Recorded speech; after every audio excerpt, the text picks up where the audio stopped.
조선시대엔 지방마다 나라에서 관리하는 숙소, 그러니까 어떻게 보면 일종의 구경호텔 같은 건물들이 있었는데요.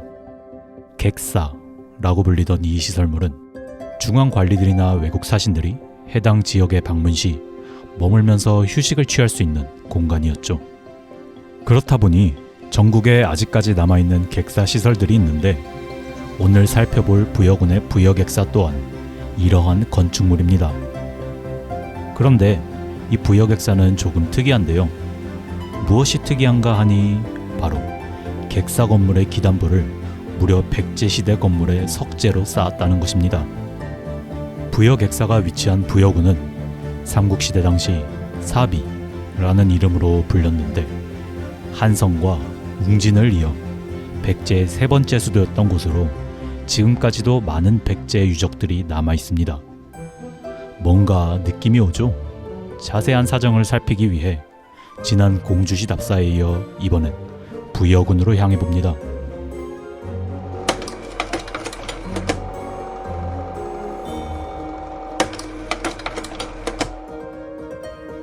백제는 전통 수도였던 한성에서 웅진으로 천도 이후 통치 기반을 잃은 왕권을 파고들어 세력을 키운 귀족들에 의해 왕들이 계속해서 예기치 못한 죽음을 맞이하며 암흑기를 겪습니다.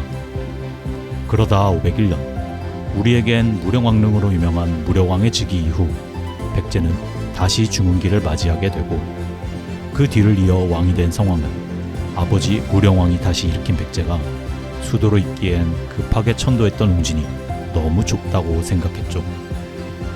하여 그는 자신이 꿈꾸는 백제를 완성하기 위해 지금의 공주시 남서쪽 넓은 땅에 새로운 수도로 신도시를 조성하고자 하니 이곳이 바로 사비, 지금의 충청남도 부여군입니다. 그리고 앞서 살펴본 부여객사가 있는 부소산 남쪽 일대가 바로 성왕이 사비로 천도하며 세운 백제의 새로운 궁궐이 있던 곳으로 추정되는 부여 관북리 유적입니다.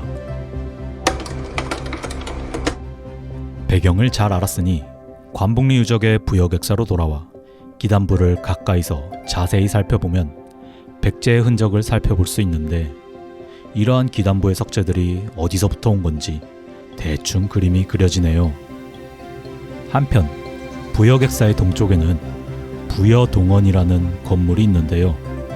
동헌은 조선시대 각 고을의 수령이 업무를 보던 곳으로 지금의 시청, 군청 같은 곳입니다. 우리가 흔히 보는 사극에서 죄인들이 곤장을 맞으며 사또에게 울부짖는 곳이 주로 이 동원 앞의 마당이죠. 그렇기에 아직 관아 건물이 남아있는 각 지자체에선 동원 앞마당에 곤장 등의 고문 도구들을 가져다 놓곤 하는데, 이곳 부여동원에서는 찾아볼 수 없었습니다. 대신에 부여동원 옆에는 커다란 은행나무가 하나 있는데, 제가 방문했을 때가 가을의 절정이었기에 은행나무가 화려한 단풍을 자랑하고 있어 저를 포함한 관람객들의 감탄을 연신 자아내고 있었습니다. 관북리 유적의 조선시대 건물들을 다 구경했으니 이번엔 진짜 백제의 흔적을 살펴보기 위해 부여객사의 서쪽으로 향하는데요. 어마어마한 크기의 건물지가 시야에 들어오니 대형 정각 건물지라고 불리는 관북리 유적의 핵심 유적입니다. 동서 35m, 남북 19.25m의 이 거대한 건물지는 2층 규모로 추정되는 백제 왕궁의 핵심 정각으로 보여지는데, 과연 성왕이 부여에 자리 잡았던 사비의 왕궁 정각일지 웅장하게 비어있는 터가 상상력을 자극하게 되네요. 관북리 유적 일대에선 82년부터 지금까지 40년 넘게 발굴 조사를 진행 중이라 이 건물지를 포함하여 각종 창고와 연지, 기와, 초석 등의 유적들이 산재해 있으니 반나절 동안 천천히 둘러보며 사비 시절 백제의 모습을 마음껏 그려보시길 추천해드립니다. 관북리 유적의 북측에는 100m 남짓한 부소산이라는 야트막한 산이 있는데, 이곳엔 백제의 왕궁을 보호하던 산성인 부소산성이 있습니다. 지난 영상에서 봤듯이 산성이 곧 왕궁으로 생각되는 공주 공산성과 달리 부여의 왕궁은 산자락에 있기에 이를 보호하고자 부소산성을 조성하여 동쪽 성곽인 나성, 서쪽에 금강과 함께 관복리 유적 일대를 감싸고 있습니다. 부여객사 왼편에 북측으로 이어지는 길이 있어 이 길을 따라 부소산성으로 입장할 수 있으니 입장료를 내고 부소산성에 들어서자 단풍이 울긋불긋하여 완연한 가을을 느끼며 마치 백제의 왕이 된 듯 천천히 산길을 따라 산성을 올라봅니다. 흔히들 부소산성의 메인 컨텐츠인 낙화암을 보기 위해 입장 후 곧바로 북측으로 향하는데요. 저는 숨겨진 이야기가 있는 영일로와 사자루를 보기 위해 S자로 산길을 오르면서 좀 더 자세히 부소산성을 알아보고자 합니다. 부소산성은 왕궁을 방어하는 성곽일 뿐만이 아니라 동시에 왕궁의 정원이기도 했는데요. 이러한 정원의 흔적으로는 동쪽에 영일로와 서쪽에 사자루가 있습니다. 원래 이곳은 백제 때 각각 영일대와 송월대가 있던 곳으로 전해지는데 동쪽의 영일대는 해를 환영하는 곳이라는 의미를 내포하고 있으니 일출을 구경하던 곳입니다.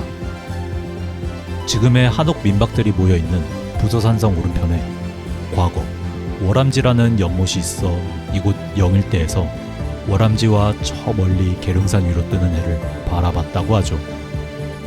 그런가 하면 서쪽의 송월대는 달을 보내는 곳이라는 의미로 달이 지는 것을 구경하던 곳인데 한밤중 송월대에 올라 백마강 위로 비추는 달과 별을 바라봤다고 합니다. 해를 환영하고 달을 보내고 이곳 부소산성에서 백제의 낭만 넘치는 장명 센스를 확인할 수가 있네요. 영일로와 사자루를 지나 부소산성 답사의 최종 목적지는 백마강에 맞닿아 있는 백화정인데요.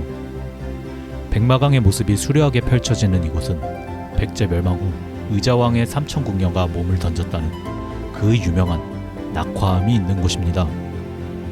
흔히 의자왕이라 하면 말년에 방탕한 생활을 보냈다는 것으로 알고 있는데 이는 신라가 삼국통일 후 정당성을 위해 각색했을 것으로 보이는 의견이 있으며 삼천궁녀 역시 그 일환으로 해석되기도 합니다. 실제로 당시 5만으로 추산되는 사비성의 인구에 비해 3,000명의 궁녀는 너무 비현실적인 수인데다 삼천궁녀라는 말이 처음 등장한 것은 조선시대 문인들에 의해서이며 삼국사기의 기록엔 없는 내용이라고 하네요. 이곳 풍경이 제법이라 늦은 오후에 오면 멋진 노을을 감상할 수 있는데 부소산성 자체가 그리 늦게까지는 운영하지 않으니 비교적 일찍 오시는 것을 추천해드립니다. 낙화암 답사를 마치고 S자로 돌아왔던 루트가 아닌 곧바로 입구를 향한 길로 부소산성을 빠져나가다 보니 산중에 웬 건물지를 발견할 수 있었는데요. 사비식이 절이 있던 서복사지입니다. 앞서 성왕이 백제의 세 번째 수도를 조성하기 위해 넓은 부여 땅에 신도시 사비를 조성했다고 말씀드렸죠.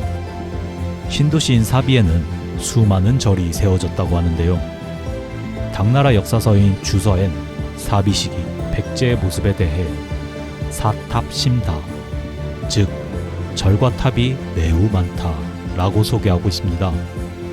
백제 멸망 후 1000년 넘는 시간이 흐른 지금은 그 흔적을 찾아보기 쉽지 않은데 그 1000년을 지금까지 묵묵히 버티고 있는 것이 바로 석탑들입니다. 절과 탑이 많았다던 사비백제의 중심에 있던 사찰이 바로 정림사지로 지금은 5층짜리 석탑만이 아직 그 자리를 지키며 여기 백제의 수도가 있었다고 이야기해주고 있죠. 그 이야기를 보다 가까이에서 듣기 위해 다음 영상에서는 정림사지로 발걸음을 옮겨 답사를 이어가 보고자 합니다.